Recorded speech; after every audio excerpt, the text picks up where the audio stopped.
వెంకటేశ్వర్కి ఏమైంది? ఎక్కడి నుంచి వచ్చారు? పాలకొల్లికి వెళ్ళి రాజమండ్రి బ్రాంచ్కి వచ్చారు. ఈశ్వరప్ప క్లినిక్. ఏం బాధ? లెఫ్ట్ సైడ్ ట్యూమర్స్ ఉన్నాయి, అది గడ్డల కింద బ్లడ్ క్లాట్ అయింది. బ్రెయిన్లో బ్లడ్ క్లాట్ కావడం వల్ల బ్రెయిన్ స్ట్రోక్ వల్ల మాట వస్తుంది ఆయనకు. కాలు చేయి కూడా వీక్ అయింది. వెంకటేశ్వర్లు ఏమేమవుతుంది చెప్పు నాకు. అదే మాట మాట మాట పోయింది నీకు. ఇప్పుడు మాట వచ్చేటట్టు చెయ్యి లేపు పైకి. Very good. కాళ్ళు ఏమైనా వీక్ ఉందా?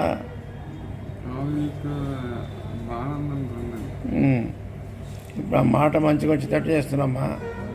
కంటిన్యూ చెప్పి మందులు వాడుకుంటా ఏమేమి డెవలప్ అయ్యిందో చెప్పాలి. మీ పేరు ఏందమ్మా? మీ పేరు? ప్రసన్న. మంచిగా అబ్జర్వ్ చేసి చెప్పాలి నాకు ఆయన లోపల మార్పులు. ఓకే.